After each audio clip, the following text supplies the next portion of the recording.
Welcome to ABC News' special series on coastal erosion in Western Australia. Already this winter, some local councils have been forced to close popular beaches and dump tons of sand and rocks to protect buildings. Other shires are spending millions of dollars on seawalls and groins.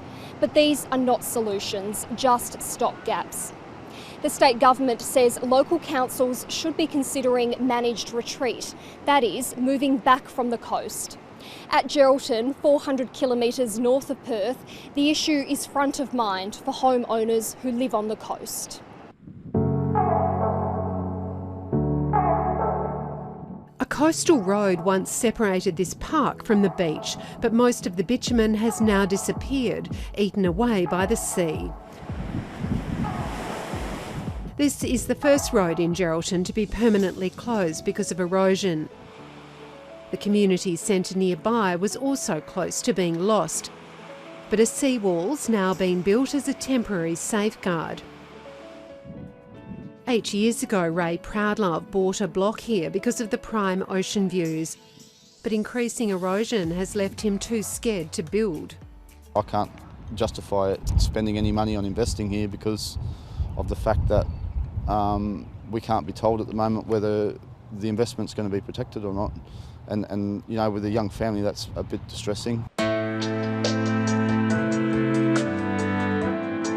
At Sunset Beach, a couple of kilometres closer to the CBD, erosion has made it difficult to even get to the beach. Unfortunately, over the last couple of years, we've seen a massive increase in erosion, and that's due to the reclamation of land and also the deepening of the port. Sunset local Peter Teal says he's frustrated by the lack of action from the local council and the state. We need some more comfort from the council to know that something's going to happen. The locals here love their beaches, but they say saving them isn't just about their homes and their coastal suburbs, but about protecting one of the state's best assets and biggest tourist draw cards. A recent study commissioned by the City of Greater Geraldton showed its northern beaches are experiencing the most severe erosion. Modelling shows that within 90 years, erosion could claim hundreds of homes up the coast. We are working with our local members and we are still lobbying to try to find that support, but at this point in time the message from the state government is no, there's no funding available.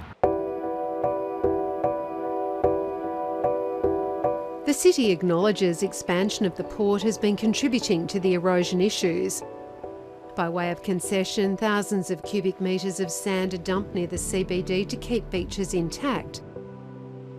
But it's of little value for residents living further up the coast. Cecile O'Connor, ABC News, Geraldton.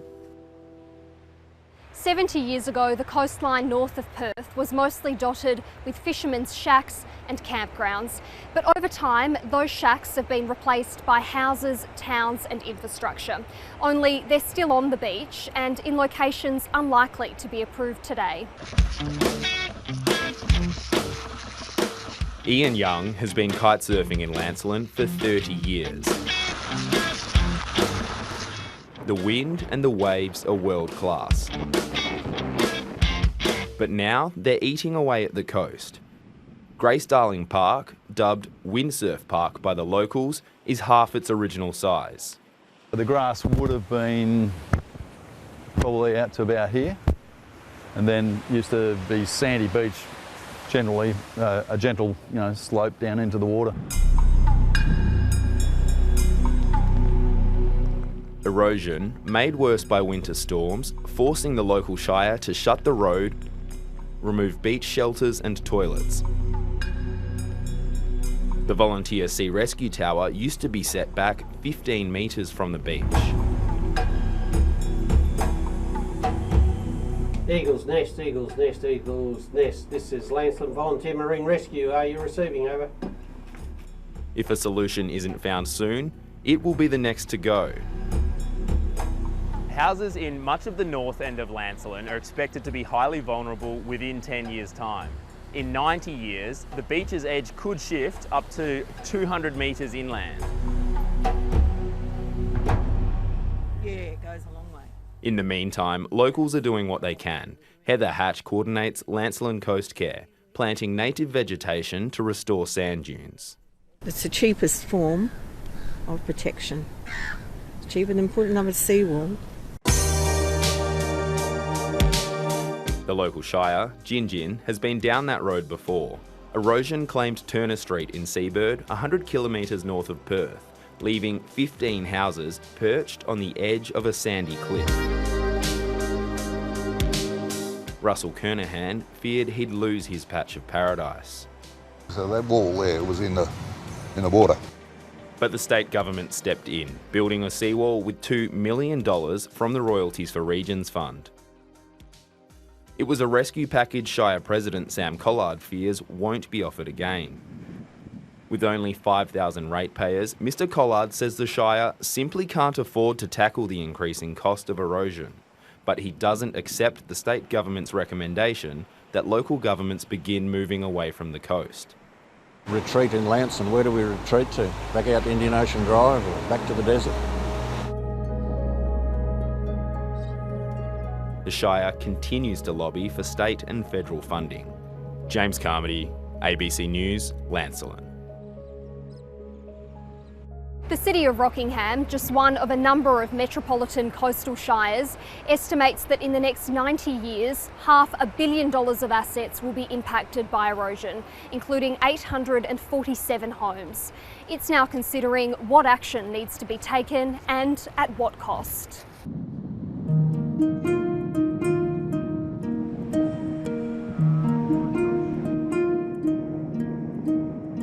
It's the crack of dawn on an icy winter morning, and the Port Beach polar bears are heading for their daily swim. It's the best part of the day. But the group has had to migrate to nearby Leighton after their treasured Port Beach was closed because of severe erosion. It's a huge blow for Eric Wilson, who's been swimming here his entire life.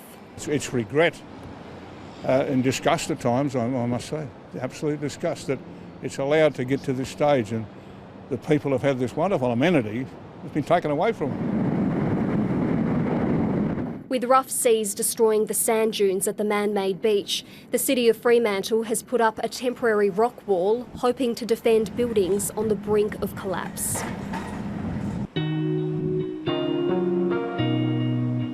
But it now needs to consider long-term solutions, such as building a seawall or relocating roads and buildings away from the coast. Further north, the popular swimming beach, Metham's Pool, is facing similar problems. Sand dunes are crumbling and infrastructure's at risk of collapsing as the coastline edges back towards West Coast Drive. Marcia Farris has lived nearby for 40 years. It's taking away all the flora that's there, and thankfully it is there, because if it wasn't, there would be greater damage to the sand dunes. The City of Stirling is planning a major revamp to help protect the beach from further damage. South of Perth, Rockingham is also grappling with erosion along its expansive coastline, where houses sit just metres from the water. This area here along the Esplanade has been identified as one of the most vulnerable spots in Rockingham to coastal erosion. So much so that it has been recommended Council look at how to protect these parks and houses by 2030.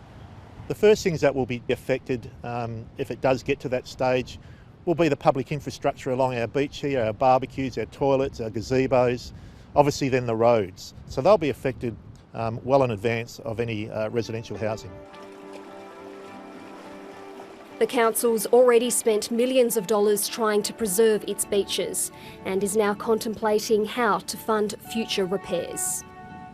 We hope you've enjoyed ABC News' series on coastal erosion, an issue that all levels of government are likely to be battling for many years to come.